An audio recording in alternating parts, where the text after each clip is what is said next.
भाग 1। विनय, जो एक खोजी पत्रकार था, उसे एक अज्ञात पत्र मिला। अगर सच जानना चाहते हो तो रात 12 बजे पुरानी हवेली में आना, अकेले। पत्र बिना किसी नाम या पते के था, लेकिन विनय के अंदर का जासूस जाग चुका था। वह पुरानी हवेली के बारे में पहले भी सुन चुका था। लोग कहते थे कि वहाँ अजीब घटनाएं होती हैं। दरवाजे अपने आप खुलते बंद होते हैं। आधी रात को किसी के रोने की आवाजें आती हैं, और जो भी अंदर गया कभी वापस नहीं आया। विनय को इन अंधविश्वासों पर भरोसा नहीं था। उसने तय किया कि वह इस रहस्य को सुलझाकर ही रहेगा। भाग 2, हवेली का सन्नाटा। रात के ठीक 3 बजे विनय टॉर्च और कैमरा लेकर हवेली पहुंचा। हवेली टूटी फूटी थी, खिड़कियों पर जाले थे और वातावरण में एक अजीब सा सन्नाटा था। जैसे ही उसने कदम अंदर रखा, उसे लगा कि कोई उसे देख रहा है। उसने चारों ओर टॉर्च घुमाई, लेकिन कोई नहीं था। फर्श पर ताजे पैरों के निशान थे, जैसे कोई अभी अभी गुजरा हो। कौन हो सकता है? विनय बुदबुदाया। उसने कदम बढ़ाए ही थे कि अचानक दरवाजा जोर से बंद हो गया। विनय पलटा तो देखा कि दरवाजे पर बड़ा सा ताला लग चुका था। अब वह अंदर फंस चुका था। भाग 3, गुप्ता खाना। हिम्मत जुटाकर उसने आगे बढ़ना जारी रखा।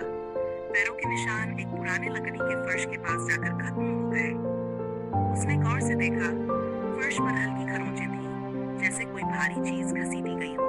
उसने जोर लगाया तो फर्श का एक हिस्सा खुल गया। नीचे एक सीढ़ी थी जो अंधेरे में जा रही थी। विनय ने गहरी सांस ली और नीचे उतरने लगा। नीचे एक बड़ा तहखाना था जो पुरानी लकड़ियों और कबाड़ से भरा था। तभी उसे किसी के सिसकने की आवाज सुनाई दी। कौन है वहाँ? उसने हिम्मत करके पूछा। कोई जवाब नहीं आया, पर आवाज तेज होती गई। विनय आगे बढ़ा तो एक कोने में जंजीरों से बंधी एक लड़की मिली। अनन्या से मुलाकात।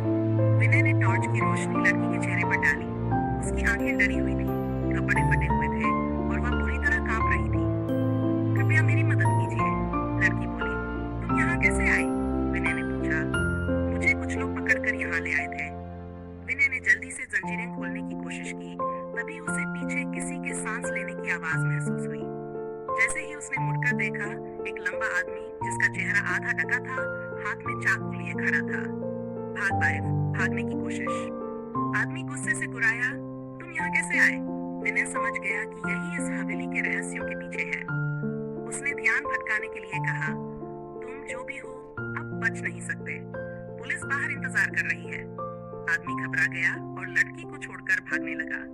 विनय ने तुरंत अन्या का हाथ पकड़ा और ऊपर की ओर दौड़ा। किसी तरह उन्होंने दरवाजा तोड़कर बाहर निकलने में कामयाबी पाई। बाहर आते ही अन्या रोने लगी। मैं तुम्हारा बहुत शुक्रिया अदा नहीं कर सकती। अगर तुम न आते तो शायद मैं कभी यहाँ से बाहर नहीं निकल पाती। विनय ने उसे सांत्वना दी और पुलिस को सूचना दी।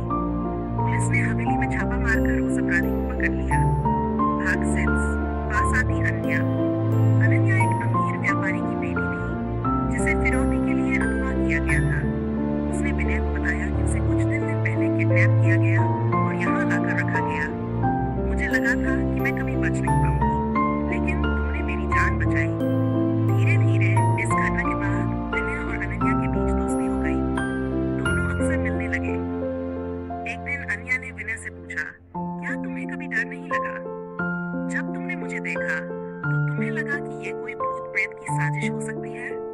विनय मुस्कुराया, मैं सिर्फ सच्चाई में विश्वास करता हूँ, और सच्चाई ये है कि मैं बहुत खुश हूँ कि मैंने तुम्हें बचाया। भाग 7, प्यार की शुरुआत। समय के साथ अनन्या और विनय की दोस्ती प्यार में बदल गई। दोनों एक दूसरे से घंटों बातें करते, घूमने जाते और जिंदगी के सपने साझा करते।